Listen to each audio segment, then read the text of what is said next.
안녕하세요. 여러분이 매일 쓰는 컴퓨터, 그 안에서 대체 무슨 일이 벌어지는지 궁금하지 않으셨나요? 오늘은 그 마법 같은 기계 속을 한번 제대로 파헤쳐 보겠습니다.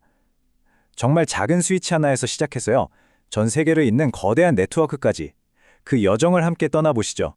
아니, 대체 이 기계가 어떻게 작동하는 걸까요?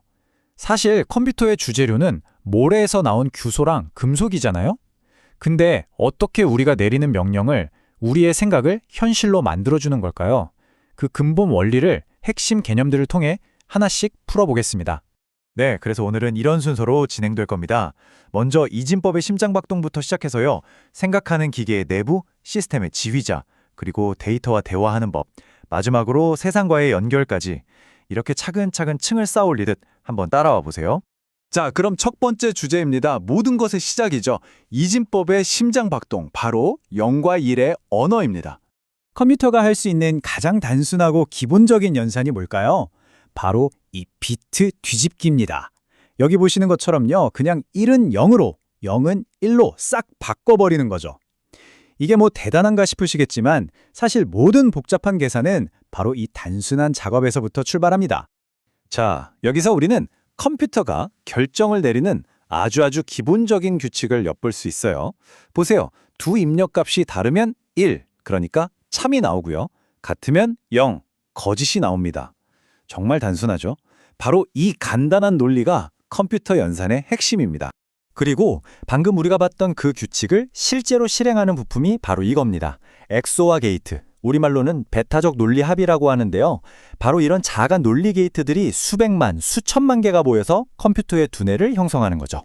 대단하죠? 이것도 비슷한 원리인데요. OR 게이트를 보여주는 회로입니다. 스위치 X 또는 스위치 Y 둘 중 하나라도 닫히면, 즉 연결되면 전구에 불이 들어오는 거죠. 아주 직관적인 논리입니다. 좋습니다. 그럼 이제 이 단순한 게이트들이 모여서 어떻게 컴퓨터의 진짜 두뇌, 그러니까 중앙처리 장치, CPU를 만드는지 한번 들여다보겠습니다. CPU는요, 크게 두 부분으로 나눌 수 있습니다. 하나는 오케스트라의 지휘자처럼 자, 이 명령을 가져와, 저거 해독해 하고 명령을 내리고 전체 작업을 조율하는 제어 장치가 있고요. 다른 하나는 실제 덧셈, 뺄셈 같은 계산을 도맡아 하는 산술 논리 연산 장치, 즉 ALU가 있습니다. 그런데 여기서 문제가 하나 생깁니다. CPU는 정말 번개처럼 빠른데 데이터를 가져와야 할 주기억 장치, 우리가 흔히 램이라고 부르는 건 상대적으로 너무 느린 거예요. 거북이처럼요. 이 엄청난 속도 차이 때문에 CPU가 계속 기다려야 하는 병목 현상이 생기는 거죠. 이걸 해결해야만 했어요. 그래서 기술자들이 아주 기발한 해결책을 내놓습니다. 그 해결책이 바로 캐시 메모리입니다. CPU 바로 옆에 있는 아주 작고 대신 엄청나게 빠른 임시 작업대라고 생각하시면 딱 맞아요. 자주 쓰는 도구나 재료를 작업대 위에 미리 꺼내놓는 것처럼 자주 쓰는 데이터를 여기에 갖다 놓는 거죠. 그럼 느린 주기억 장치까지 매번 갈 필요가 없으니까 속도가 확 빨라지겠죠? 그래서 캐중주, 캐시는 중앙처리 장치와 주기억 장치 사이에 있다. 이렇게 외우면 위치가 절대 헷갈리지 않습니다. 자, 이렇게 하드웨어가 준비됐는데 이것만으로는 아무것도 할 수 없죠. 이 모든 걸 지휘하는 마에스트로가 필요합니다. 그 역할, 바로 운영체제가 맡습니다. 운영체제는 프로세스라는 걸 관리하는데요. 여기서 프로세스가 뭐냐면요, 그냥 하드디스크에 저장된 파일이 아니라 지금 당장 메모리에서 실행되고 있는 활발한 프로그램 그 자체를 말해요. 여러분이 지금 켜놓은 웹브라우저, 음악 플레이어, 문서 프로그램, 이 하나하나가 전부 독립된 프로세스인 셈입니다. 운영체제에도 계속 발전을 해왔어요. 아주 옛날에는 마치 컨베이어 벨트처럼 한 번에 딱 하나의 작업만 순서대로 처리했죠. 이걸 일괄 처리라고 해요. 그러다가 기술이 발전하면서 여러 프로그램을 일단 메모리에 다 올려놓고 CPU 시간을 아주 잘게 쪼개서 나눠주는 방식으로 진화했습니다. 덕분에 우리는 수많은 작업을 동시에 처리하는 것처럼 느끼게 되는 거죠. 이런 현대적인 운영체제의 교과서 같은 예가 바로 유닉스입니다. 유닉스는 크게 세 가지 핵심 요소로 구성되어 있어요. 시스템의 심장부인 커널, 우리가 명령어를 입력해서 컴퓨터랑 소통하는 창구인 쉘, 그리고 파일들을 체계적으로 정리하는 파일 시스템. 이 세 기둥이 유닉스를 떠받치고 있는 거죠. 네, 이제 하드웨어랑 운영체제까지 다 준비가 됐습니다. 그럼 이제 뭘 해야 할까요? 바로 방대한 양의 정보를 효율적으로 관리해야겠죠. 여기서 데이터베이스가 등장할 시간입니다. 데이터베이스랑 대화하려면 특별한 언어가 필요합니다. 그게 바로 SQL인데요. 기본적으로 4가지 핵심 명령어가 있어요. 데이터를 찾아오는 select, 새로운 데이터를 집어넣는 insert, 기존 데이터를 고치는 update, 그리고 필요 없는 데이터를 지우는 delete. 이 4가지만 알면 데이터 조작의 기본은 하는 셈이죠. 자, 그럼 실제 SQL 쿼리를 한번 볼까요? 여기서 하고 싶은 건 아주 간단합니다. 제품 목록을 보는데 가격이 비싼 것부터 순서대로, 즉 내림차 순으로 정렬해서 보고 싶은 거예요. 저 빈칸에 어떤 명령어를 넣어야 할까요? 정답은 바로 이겁니다.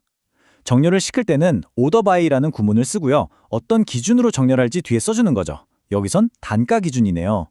그리고 내림차수는 DSC라고 써주면 됩니다. 오름차수는 참고로 ASC고요. 이렇게 하면 우리가 원했던 결과가 딱 나오게 됩니다.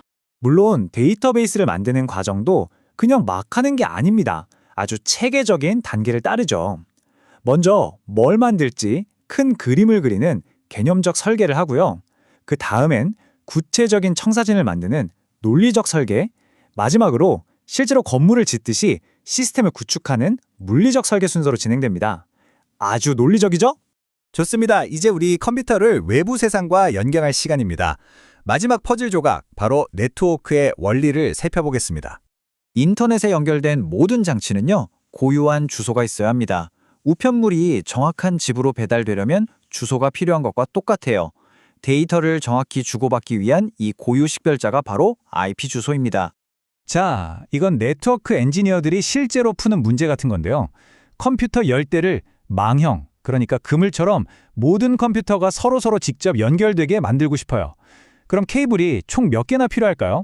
이걸 일일이 세어볼 수는 없잖아요. 다행히도 아주 간단한 공식이 있습니다. 공식은 n 곱하기 n-1 나누기 2입니다. 여기에 10을 대입하면 정답은 45개입니다. 와, 컴퓨터는 10대인데 케이블은 45개나 필요하다니 생각보다 엄청 많죠? 이것만 봐도 네트워크 규모가 커지면 설계가 얼마나 복잡해질지 감이 오시죠? 그리고 이렇게 수많은 데이터가 오고 갈 때 안전하고 효율적으로 보내는 게 중요하잖아요. 그래서 네트워크는 OSI 모델처럼 여러 개의 계층으로 역할을 분담합니다. 케이크층처럼요. 예를 들어 여기 보이는 표현 계층은 데이터를 보내기 전에 암호화하거나 압축하는 임무만 전담하는 거예요. 이렇게 각자 맡은 일만 하니까 전체 시스템을 관리하기가 훨씬 수월해지는 거죠. 자, 정리해볼까요? 정말 놀랍지 않나요? 모든 건 켜졌다, 꺼졌다를 의미하는 단순한 0 또는 1에서 시작했습니다. 그런데 이 단순한 신호들이 모여 논리 게이트가 되고 CPU가 되고 운영체제가 얹어지고 결국에는 생각하고 데이터를 정리하고 전 세계와 연결할 수 있는 기계가 된 겁니다. 오늘 우리가 살펴본 이 모든 기본 원리들이 층층이 쌓여서 지금의 컴퓨터를 만든 거죠. 우리는 논리 게이트라는 아주 작은 부품에서 시작해서 전 세계를 잇는 글로벌 네트워크까지 엄청난 기술 계층을 쌓아 올렸습니다. 그렇다면 우리가 다음에 쌓아 올릴 근본적인 기술 계층은 과연 무엇이 될까요? 이 질문이야말로 기술의 미래를 흥미진진하게 만드는 원동력이 아닐까 싶습니다.